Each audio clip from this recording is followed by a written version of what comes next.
Welcome back to the channel.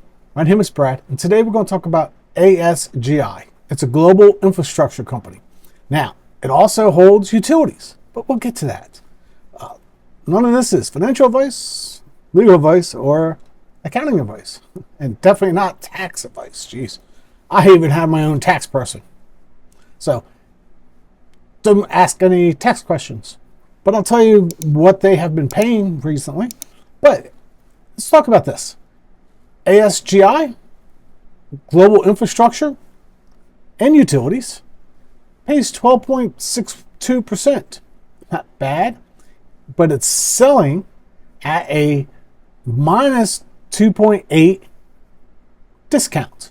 So it's actually worth more than it's what it's selling for. So the NAV is above the price, not below the price. So you're buying it at a discount. Net expense ratio is 1.65, which is kind of on the rich side, but okay. Most utilities and infrastructures don't pay this 12% range, so I'll put up with that for now. But it's on my mind that it might be a little rich for me. Historically, this is traded at a steeper discount, but more recent, it has narrowed that gap, which is interesting. But looking at the financials, it's not too uncommon to see something like that, especially since this is owned by one particular institution that has over 11% of this actual fund.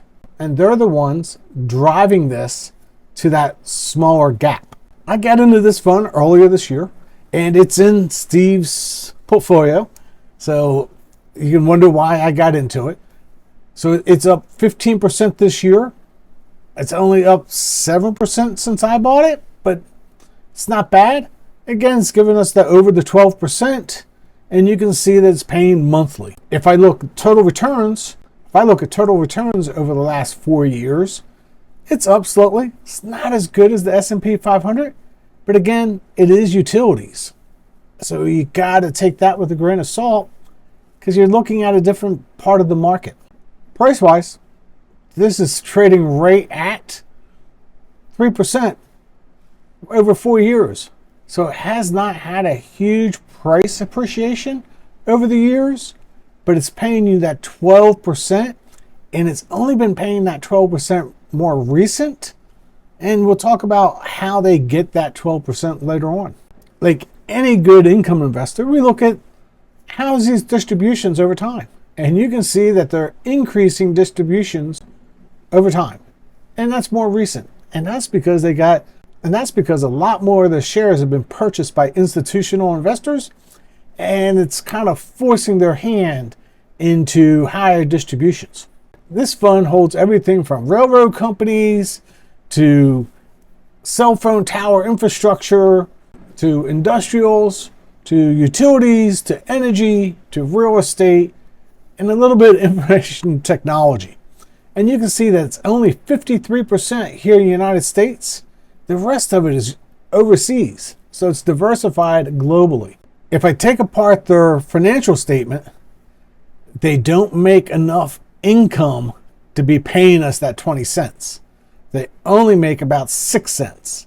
So that tells me they're relying on price appreciation to be able to pay me that 20 cents. That's a little bit worrisome. Not overly worrisome because the price is actually going up and we're still at a discount compared to NAV. But that's something I'll be watching long term. And also, 11.5% of this fund is owned by an institution. So you sit back and look at this with a grain of salt going, is this something long term? Probably not. Probably be watching this over the next couple years. And as long as it continues to pay 12%, I'm keeping it. But if I see any changes in the financials, I will definitely be getting rid of it.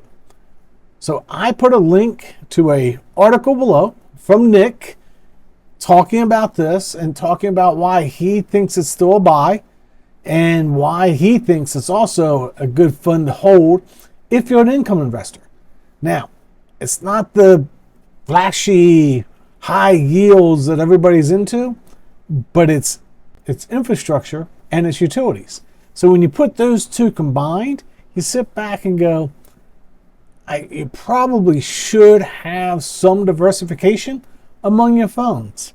So this fund is probably not a long-term holder if things change, but if things don't change, because the railroads almost have a license to print money. So it's interesting that they hold a railroad and cell phones. So we'll see how this plays out. Maybe it goes up and continues to pay me my 12%. And if it does, I am going to be just happy. This is one of the funds that I do have a stop loss on. So if I'm not paying attention or not watching this on a daily basis, I have a stop loss. I've held it for almost 6 months now. So I sit back and go, I'm going to continue to be in it. I'm up 7%.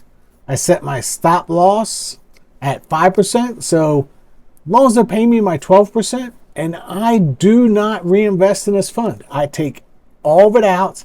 I do not reinvest the extra 4%. I take that 4% and put it someplace else. So this is not a drip. This is just straight out pay to me. And I'm not averaging back in. My whole thought is this goes down, I'll get stopped out at a plus. So I've made money. But for the last 6 months, I haven't had to worry about it. It seems to be a very steady, constant payer. And we'll see how this plays out.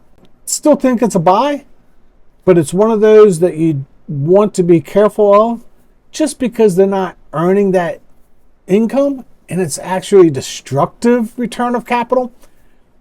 For taxes, it's been about 50-50.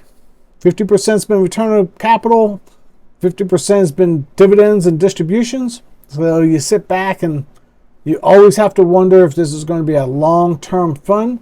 This is long-term for me as long as it doesn't drop 5% in price. And I don't think it will. It's been very steady. Until next time, God bless.